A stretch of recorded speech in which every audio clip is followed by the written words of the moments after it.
Plates ready? This is Food School, Smarter, Stronger, Leaner podcast. Want to feel amazing, love the way you look in the mirror, and perform your absolute best in the gym, at work, and in life? You're definitely in the right place. Food, it's you. It builds every single cell of you. And if there is one thing every human being must master, it's food. Because at the very least, eating, you do it every day, several times a day, every single day. You might as well get good at it. I'm your host, Shurina from CreateYourself.Today, your personal nutritionist and plate watcher, your diet guide and explorer, your fat loss coach and food inspector. And just someone with a lot of passion and obsession and curiosity for healthy food, healthy diets, nutrition, optimized human performance, everything and absolutely anything you put in your grocery shopping cart, your fridge, on your plate, and in your mouth. It's my business. Food School, on a mission to help you eat better daily. It's the last time I talk about food. It's the last time I talk about food. Hey guys, and welcome back to another episode of Food School Smarter, Stronger, Leaner podcast. Hey guys, did you check out my new child, so to speak, Food School? Check out the link in the show notes, foodschool.health. This is a permanent address for my new food school that is going to be the biggest place online to learn everything you want to learn about eating, and about healthy eating, and about food, with the tagline, to be your best, feed your best. So that's one of the exciting news for today. And now back to our episode. On today's episode, I'm going to answer some questions that pop up either on my social media or with my clients or just people who ask for my advice. Questions that are not that complicated, but sometimes behind or among all the noise that is now present in health industry, in food industry, in nutrition, in healthy eating, healthy lifestyle industry, behind all this noise, a lot of times we just don't see the bigger picture and the thing that is actually important, that is really worth our time and our energy. If you want to improve our health, if you want to improve our energy levels, we want to live a long, productive, and joyous life. So that's what we're going to be doing today. Tomorrow, I'm going to bring to you the best of more than 400 plus episodes of Food School. So it's going to be a lot of really, really practical stuff. That's tomorrow. So stay tuned for this amazing episode. This is the first time I'm going to be doing this. The best, mix of all that we've talked about in Food School podcast so far. Some guest episodes, a lot of my episodes where I talk to you like I do today.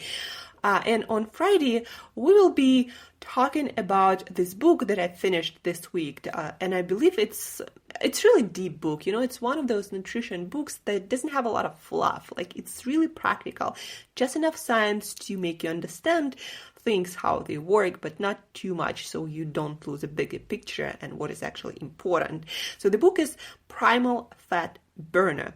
Live longer, slow aging, superpower your brain, and save your life with a high-fat, low-carb paleo diet. Now, you might not be a fan of any kind of diet concepts or paleo or keto or low carb or anything, but I believe that in order for you to understand how your metabolism works the best and what kind of diet works the best for you, you actually need to experiment with different approaches, because if you've always been doing the same thing, you don't really know how you could feel differently, how much energy you could have, or how much better you can perform when you actually optimize your diet and your lifestyle for your unique metabolism, your unique genetic profile, your unique environment, and so many other things. So this book is going to be on Friday. You can check it out. You can read it before that. I highly recommend it. Primal Fat Burner for short. You can search for it in Google or on Amazon. And now back to our questions. So the first question is, let me find the question. What is the best way to lose weight? And the really short answer to that, and the answer that you should remember, what is the best way to lose weight? The best way to lose weight permanently is to get healthy, fixing your metabolism, and the rest is just about the amount of food you eat. So basically what it means is if you're not healthy, your body's weight can fluctuate a lot. You can be underweight and having troubles putting on muscles, or you can be overweight, having troubles losing weight. But understand this, that your body, when it's healthy, has a certain healthy way that is comfortable with. Like your body does not like to be obese. Your body does not like to be underweight. Like your body has its balanced weight set point, but you only can get there and stay there permanently without, too much effort, kind of like naturally, when you fix your health, when your metabolism as its optimum, when you don't have major health issues.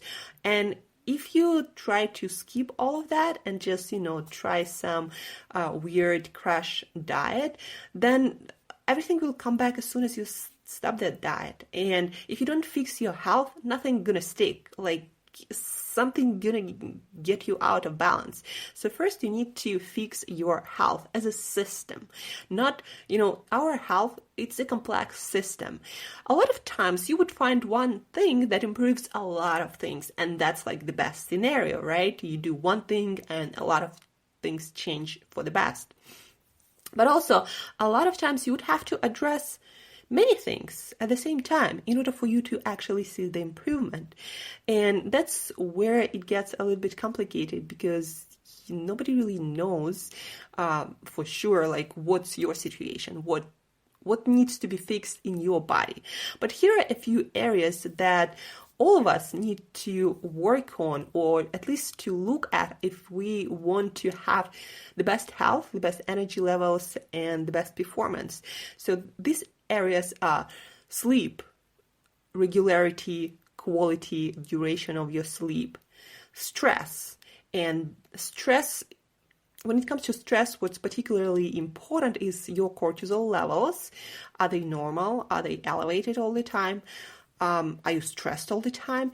And stress is also related to inflammation levels, and a low-grade constant inflammation is a real reason behind resistant weight loss for a lot of people. When your body is inflamed, a lot of times it would hold on any kind of weight, a lot of fat, because stress does that to our body. Because our body's, reaction to stress is not to be at its optimal. So anyway, if you don't address stress and cortisol levels and inflammation levels, so weight loss might be a struggle for you. Third area, blood sugar insulin control.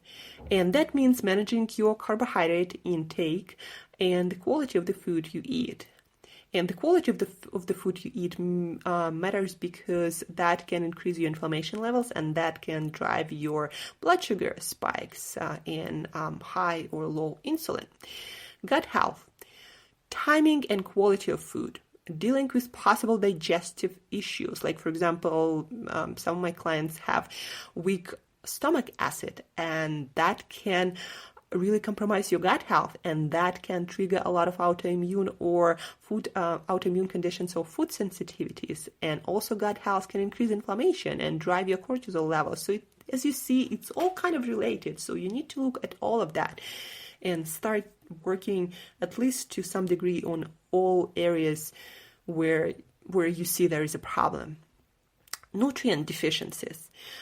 that can cause all sorts of imbalances in your body, hormonal imbalances, energy, sleep, inflammation, and nutrient deficiencies. This area, what you need to look at is, are you getting, all your essential vitamins and minerals, and there are a lot of them, like A, D, K2, omega-3 fatty acids, potassium, calcium, magnesium. You need to look at all of that. If you're not getting some of that, you might be gaining weight because of that, or you might be craving food all the time because of nutrient deficiencies, not because you have some sort of incurable hunger. And the last but not least, exercise. And when it comes to exercise, it's more about what kind of lifestyle when it comes to movement do you have? Like, are you active or you sit all the time? Sitting is new smoking. Do you balance your training with recovery and rest? So to recap, how do you lose weight? The most simplest, intuitive way, you work on your health. And then the rest is just about, cutting the amount of food. But I would not recommend to you cut the amount of food without working on your health. Otherwise, it's going to be a struggle and you'll never be able to sustain that. And then to improve your health, work on your sleep, your stress, blood sugar and insulin control, your gut health, your nutrient deficiencies, and your exercise or the activity level of your lifestyle. So that is the major question. And guys, if you need some sort of guidance or a few tips on how to start in all these areas, feel free to reach out. I can do a really quick, simple Skype call in like 5-10 minutes and give you at least a roadmap where to start. That can be set up really easily. So reach out on any of my social media, on my email. I'm very open to health-related communication. So if you have a problem, don't wait for it to disappear. Most of the time, it's not getting better by itself. It's just getting worse. So do something about it.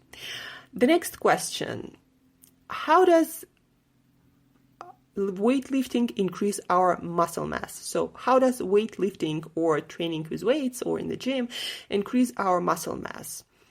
So my answer, weightlifting does not increase our muscle mass.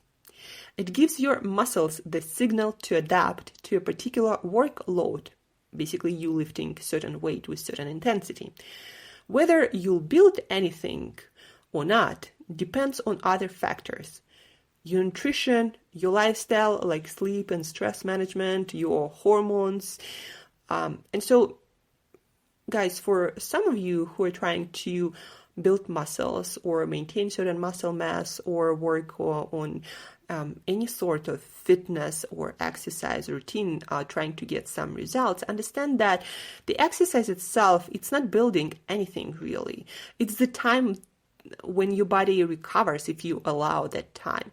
It's your nutrition that allows your body to build strength, to build muscles, to recover, to build, different tissues that need to be rebuilt for you to get stronger. So there is a lot of physicality involved that is not related to exercise. You exercise, like maybe an hour a day, and then the rest of the day you got to manage other lifestyle factors that will contribute to actually your body building something. So again, like your nutrition or your sleep and stress management, your recovery, all of that matters probably even more than what you do while you exercise.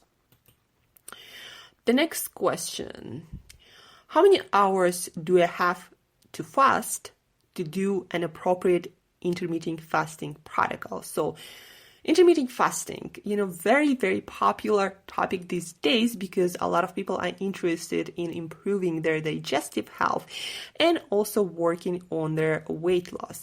And eating too often might interrupt all of that, your digestive health issues and your weight loss journey. So in order for you to have less struggles with your digestive health and with your weight loss, it is recommended for you to fast regularly.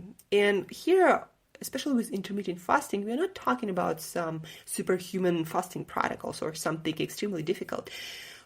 Intermittent fasting, there is no definition no definition that includes certain amount of hours how you do it. Your intermittent fasting depends on your goals, what your health is like, and where you start, how's your metabolism? Did you fast before, or you're always eating and snacking? So the particular fasting protocol for you to do will depend on all of that. But besides that, it is recommended for digestive health to fast at least 12 hours every day. Now, whether you do more or whether you fast, some days for 24 hours or, the whole day, like 36 or 48, that is for you to decide later. But if you are a human being and you are interested in digestive health, and digestive health, guys, it's hugely important for all areas of our health.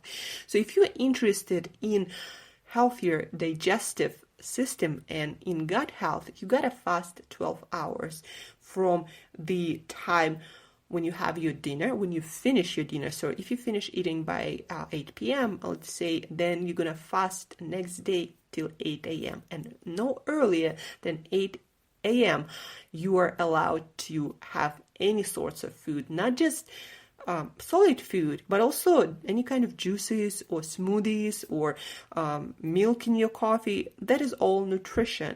There is debate about black coffee or, tea without anything, but there is no debate that something like dairy product or juice, it's not a part of fasting. So you need to be fasting every day for at least 12 hours. For more benefits, I personally recommend to all of my clients to do 14 hours daily. That is a doable for everyone thing.